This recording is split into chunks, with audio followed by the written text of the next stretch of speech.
Good morning. তো আজকে সকালবেলা উঠেই দেখলাম প্রচণ্ড পরিমাণে বৃষ্টি হচ্ছে। ওয়েদারটা ভালো লাগলেও আমার অতটা ভালো লাগছিল না, কারণ আমার আজকে এক জায়গায় বেরানোর ছিল, বিকজ আমার আজকে উইক অফ ছিল। তো মাকে নিয়ে প্ল্যান করেই রেখেছিলাম। তারপরে দেখলাম বৃষ্টি কমে গেছে অবশ্য। তারপর সকালবেলা এক গ্লাস চিয়া সিড খেলাম, তারপর মাকে নিয়ে একটু মন্দিরে গেলাম, মার আজকে উপোস ছিল। তো সেখান থেকে আবার আইব্রোজও করে নিলাম। তারপরে মাকে নিয়ে বেরিয়ে পড়লাম গড়িয়াহাটে। গড়িয়াহাটে আমার অনেক দিন থেকে যাওয়ার ইচ্ছা ছিল, বিকজ অনেক জিনিস আমার কেনার ছিল যেটা আমি কিনতে পারছিলাম না ছুটির জন্য। তারপরে গিয়ে মার সাথে অনেক মার্কেটিং করা হলো, বাট অনেক দোকান আমি কম দেখলাম।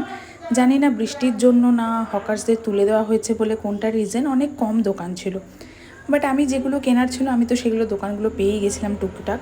তো কেনাকাটি করে নিলাম। কেনাকাটি করে তারপরে মার যেহেতু উপোস, আমি একা একাই একটুখানি ফুচকা খেয়ে নিলাম। ভালোই ছিল ফুচকাটা। তারপরে ওখান থেকে আবার কি, আর তো মাকে একটা আইসক্রিম খাওয়ালাম, দিয়ে চলে আসলাম। কি কি কিনলাম দেখাবো নেক্সট ব্লগে। টাটা।